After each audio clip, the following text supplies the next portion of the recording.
ମାତ୍ର 1 ଘଣ୍ଟାରେ ଭାଉଜ ହାତ ଧରି ରୁମ୍କୁ ଡାକିବ, ଯାହା ଚାହିଁବେ ତାହା କରିବ। ହଁ ଫ୍ରେଣ୍ଡସ୍, ଆଜିର ଏହି ଭିଡ଼ିଓଟିରେ ମୁଁ ଆପଣଙ୍କୁ ଶିଖେଇବି ନାରୀ ମୋହିନୀ ବଶୀକରଣ ବିଦ୍ୟା, ଯାହାର ପ୍ରୟୋଗରେ ଆପଣ ସୁନ୍ଦରୀରୁ ସୁନ୍ଦରୀ ଝିଅକୁ ପଟେଇ ପାରିବେ। ପଡ଼ିଶା ଘର ଭାଉଜକୁ ପଟେଇ ତାଠାରୁ ନିଜର ମନ ମୁତାବକ କାମ ହାସଲ କରିପାରିବେ। ଏଥିପାଇଁ ଆପଣଙ୍କୁ ବେଶୀ କିଛି କରିବାକୁ ପଡ଼ିବନି। କେବଳ ଚୁପଚାପ 4ଟି ତୁଳସୀ ପତ୍ର ଏହି ଜାଗାରେ ରଖିବାର ଅଛି। ତାପରେ ଦେଖିବେ ଚମତ୍କାର, କିପରି ସେହି ସମୟଠାରୁ ସେ ଝିଅ ହେଉ ବା ଭାଉଜ ଆପଣଙ୍କ ଆଡ଼କୁ ଆକର୍ଷିତ ହେବାକୁ ଲାଗିବ। ପାଗଳି ପରି ଆପଣଙ୍କୁ ଭଲ ପାଇବାକୁ ଲାଗିବ। ଆପଣ ତାକୁ ଯାହା କହିବେ ସିଏ କରିବ। ହଁ ଫ୍ରେଣ୍ଡସ୍, ଯଦି ଆପଣ କେଉଁ ଝିଅ ବା ପଡ଼ିଶା ଘର ଭାଉଜକୁ ମନେ ମନେ ଭଲ ପାଉଛନ୍ତି, କିନ୍ତୁ ଯେତେ ଚେଷ୍ଟା କଲେ ମଧ୍ୟ ତାକୁ ପଟେଇ ପାରୁନାହାନ୍ତି, ତା ପଛରେ ଗୋଡ଼େଇ ଗୋଡ଼େଇ ଥକିଗଲେଣି, ହେଲେ ସେ ଝିଅ ବା ନାରୀ ଆପଣଙ୍କୁ ଭାव ଦେଉନି, ଆପଣଙ୍କୁ ଦେଖିଲେ ଅଣଦେଖା କରୁଛି।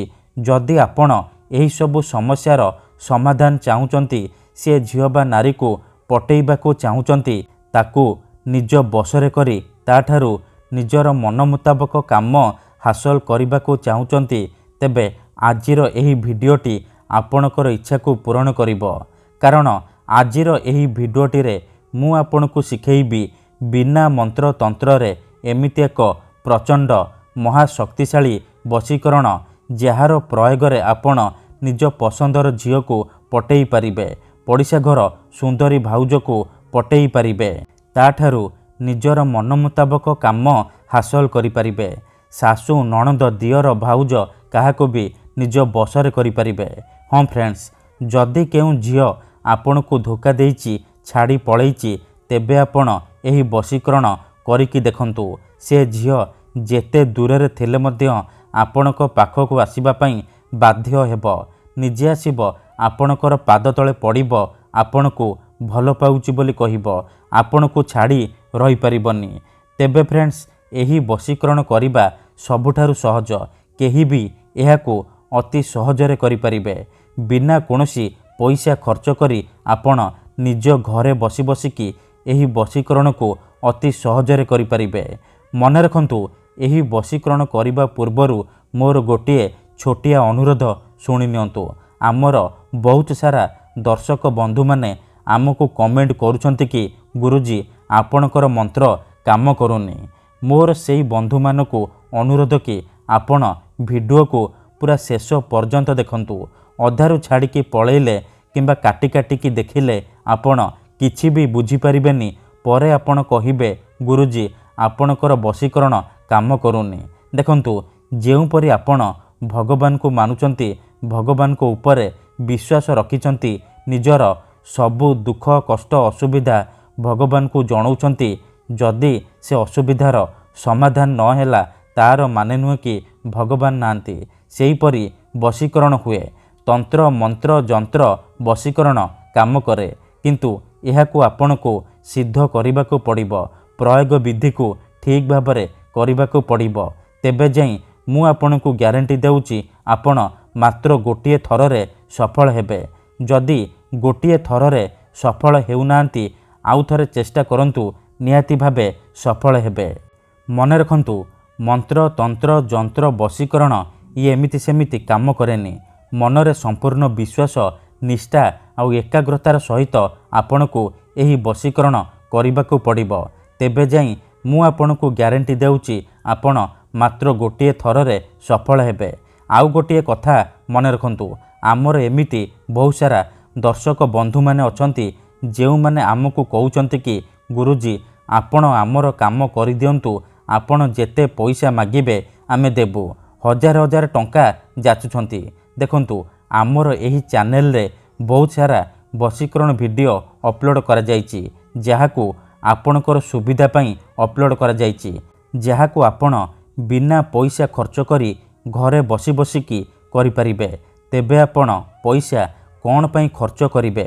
ଆପଣଙ୍କୁ ୟୁଟ୍ୟୁବରେ ଏମିତି ଅନେକ ଚ୍ୟାନେଲ ମିଳିଯିବ, ଯେଉଁମାନେ ମୋବାଇଲ ନମ୍ବର ଦେଉଛନ୍ତି, ବଶୀକରଣ କରିବେ କହିକି ହଜାର ହଜାର ଟଙ୍କା ଠକି ନେଉଛନ୍ତି। ତେଣୁ ମୋର ଅନୁରୋଧ କି ଆପଣ भिडियो देखंतु निजे चेष्टा करंतु किंतु एही सबु ठकामीरू दूरेई रुहंतु। ठीक अछि। तेबे वशीकरण कौन पई करा जाए? जदि आपण केउ झियो बा पड़िशा घर भाउज किंबा कोनोसी पुरुष को निज ठारू अधिक भल पाउचंती ता बिना बंची पारिबेनी भाबुचंती सेतेबेले आपण वशीकरण करि परिबे। जदि केउ लोक बिना कारण रे आपण को हैरान करूची आपणक घर परिवार उपरे खराब नजर पकाउची तेबे एही सबु समस्यार समाधान करिबा निहाती दरकार। काहेकि ना केते थर एमिति हेई थाए कि आमर शत्रु आमठारू पैसारे आउ शक्तिरे बलवान हेई थाए आउ आमे चाहिकी भी तार किछि करि पारु नाहु। एही परि परिस्थिति रे आपण वशीकरण करि परिबे। एथिपई आमर तंत्र शास्त्ररू मु आज आपणक पई एमिति एक प्रचंड शक्तिशाली वशीकरण नहीं आसीची। जदि आपण एहाकू सिद्ध करदेले मु आपणकू जेमती शिखेइबी आपण ठीक सेही परि करदेले तेबे मु आपणकू ग्यारंटी देउची आपण जहाकू चाहिबे ताकू मुहूर्तक भितरे निज बसरे करि परिबे। पसंद करुथिबा सुंदरीरु सुंदरी झियोकू पटेई पारिबे। पड़िशा घर सुंदरी भाउज ठारू निजर मन मुताबक काम हासिल करि परिबे। ठीक अछि। तेणु मोर आपण मानकू अनुरोध कि मनरे कोनोसी खराब उद्देश्य किंबा कोनोसी खराब काम पई आपण एही वशीकरण को प्रयोग करिबेनी। जदि आपण सतरे से झियो बा नारी को भल पाउछंती तेबे आपण एही वशीकरण को प्रयोग करिबे। काहेकि ना मात्र थरे वशीकरण हेबा परे से झियो बा नारी सारा जीवन पई आपणक आड़कू आकर्षित हेबाकू लागिबो। आपणकर गुलामी करिबो। जहा चाहिबे ताहा करिबो। कोनोसी प्रकार बाधा देब नाही।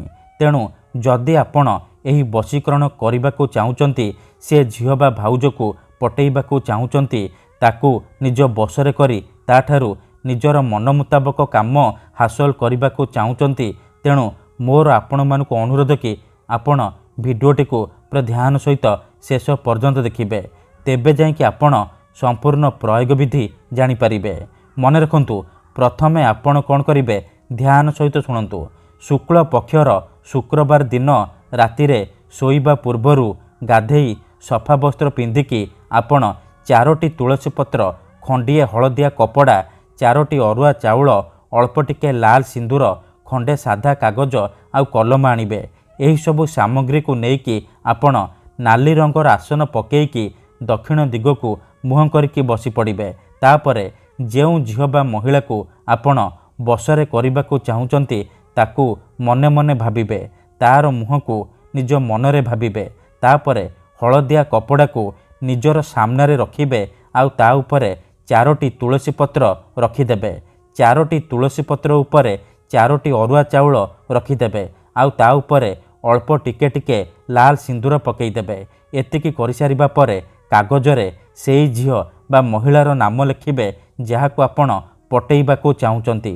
कागजरे झियो बा महिलार नाम लिखि सारिबा परे से कागज को भल भाबरे मोड़िकी से तुलसी पत्र पाखरे रखिदेबे। तापरे से हलदिया कपड़ा को भल भाबरे 3टी गंठी पकेकी बांधिदेबे।